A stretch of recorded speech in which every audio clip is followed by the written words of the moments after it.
Okay, section 1.1, part 3.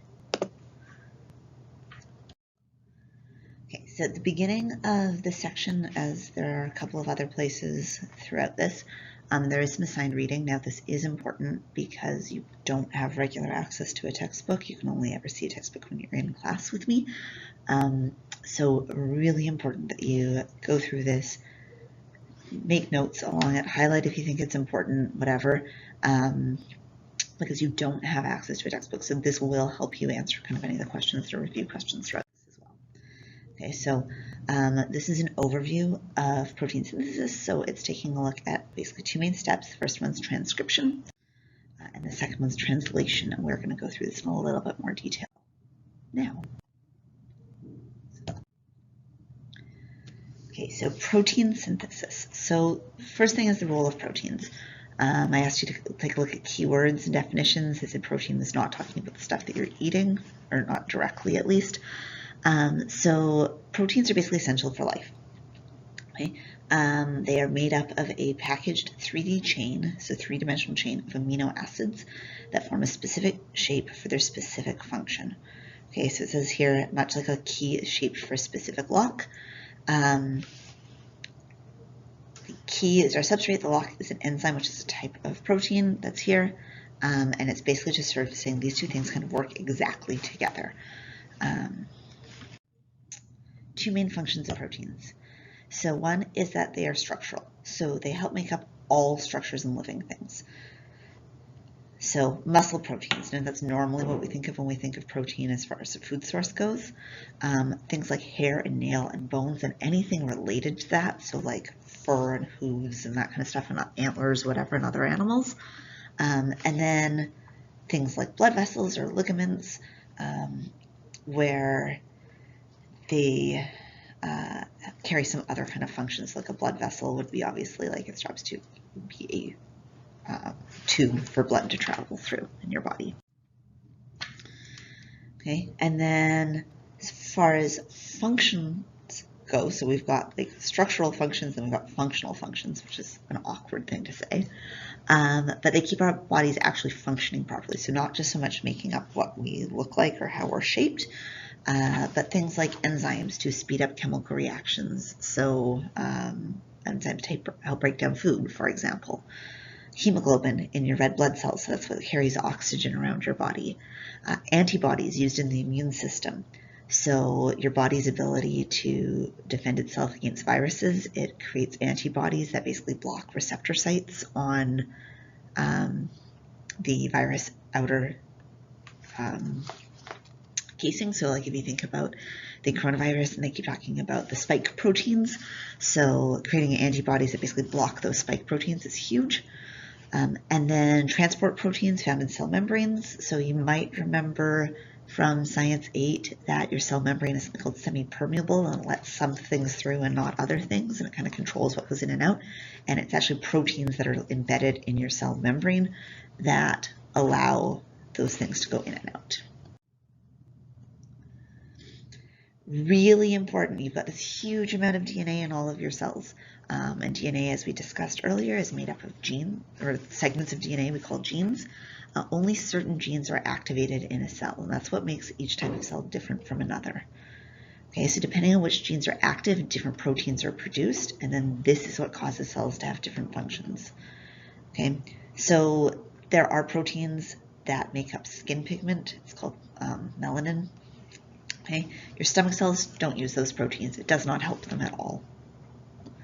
Okay, so one gene codes for one type of protein, which carries out one function in your body. And then the type of cell that it is going to determine which ones of those genes are actually being activated. Okay, so examples of different proteins that might be important depending on where you are in the body. Okay, so I'll let you read through this yourself, but the antibodies are cellular messengers, muscles, okay, hair and nails, blood, brain and nerve cells, enzymes, cellular construction workers. So there's different proteins that are activating different parts of your body, doing different things, and all those proteins have their own names as well. You don't need to know the types. You don't need to know the names of the other proteins. Okay, so Role of proteins, functional and structural. As far as making these proteins, this is protein synthesis. And I'm going to break this down into like several parts because it gets overwhelming. So 2 main steps for making a protein. The first one is called transcription, and it's going from DNA to something called mRNA. Okay. So to transcribe something basically means that you're copying it out. So like if you were to write down what I'm saying right now, you would be transcribing what I'm saying. Okay, so transcription has to do with basically a form of writing. Okay, and then the second stage is translation. And so that's going from mRNA to an amino acid chain. So if you think about translation like for languages, if you want to translate between like English and French, or Spanish and Mandarin, or whatever languages you want to choose, you're taking that information and you're making it kind of seem totally different.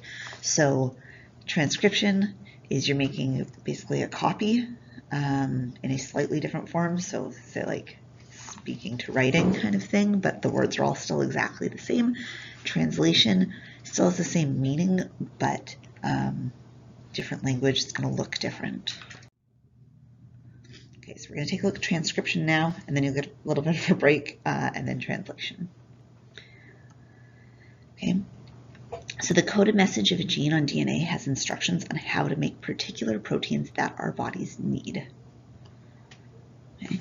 The instructions from a gene are copied from DNA to messenger ribonucleic acid. So ribonucleic acid is RNA, just like deoxyribonucleic acid is DNA. Messenger ribonucleic acid is mRNA. Okay, and that's found in the nucleus. So you're going from your DNA in your nucleus, it's copied into something called mRNA, and that copying is taking place in the nucleus because your DNA doesn't leave the nucleus. Okay, so in DNA, we've got our 4 bases. We've got adenine, thymine, cytosine, and guanine, ATCG. mRNA creates pairings to go with that, but the pairings aren't exactly the same in RNA as they are in DNA. So UAGC. So if we take a look at that sequence of letters, you will notice that there is a T in DNA, but instead of having a T in RNA, we have a U. Okay, so that U is uracil. Okay, it's coming up, but I'm going to write it down right now just that you can see it. Okay, and uracil is what pairs with adenine from the DNA, and then the thymine still pairs with adenine and RNA, and then the C and the G, nothing changes. Okay, so RNA has slightly different bases. So adenine, guanine, cytosine, and uracil is present instead of thymine. Okay, once the mRNA is complete, it moves through the nuclear pores and into the cytoplasm where proteins are actually being made. And the process of making mRNA is called transcription. So that's what our transcription step is. mRNA, we're going to take a look at it more in translation in a bit. That's what's actually really important if we're looking at, say, if the coronavirus vaccine, it's an mRNA vaccine. And so what you're doing is you're putting mRNA that basically codes for the coronavirus into your body, or into the spike proteins of the coronavirus, because remembering that mRNA is only for one specific protein, one specific gene. And yeah, we'll get more to that later. Super cool though. Okay, so general process. I'm going to walk you through this here, and then I have linked a simulation that I highly recommend you take a look at, like at the end of this little video segment, which we're almost at. So the first thing that we get is unzipping of DNA. So our DNA, we've got that double strand, that double helix. It's got those hydrogen bonds straight down the middle, and it basically sort of separates. So we're going into 2 single strands. The ribosomal bases pair up with the bases on one of the DNA strands to form mRNA. Okay. And then enzymes, for another form of protein, help form the mRNA backbone and then checks for errors. So that RNA backbone is still a phosphate, but it is ribose sugar plus phosphate. instead of deoxyribose sugar and phosphate. Okay, and it checks for errors just to make sure that the copying kind of took place the way it was supposed to. Okay, the mRNA is then released. It leaves the nucleus, and then the DNA basically zips itself back up to make sure that it's protected and ready to go for the next time that that step is needed. Okay, so here's our DNA. You can kind of see we've got like our double helix over at the edges here. Okay, but then the middle parts has separated. Okay, so it's unzipping by basically separating those base pairs. So like where you had A attached to T, that bond is being broken. And then we have nucleotides coming in, okay, forming our new mRNA. Okay, so that's pairing up with the DNA, but just in that one little section. Okay, and then it is able to leave the nucleus. So we've got our nuclear DNA forming mRNA.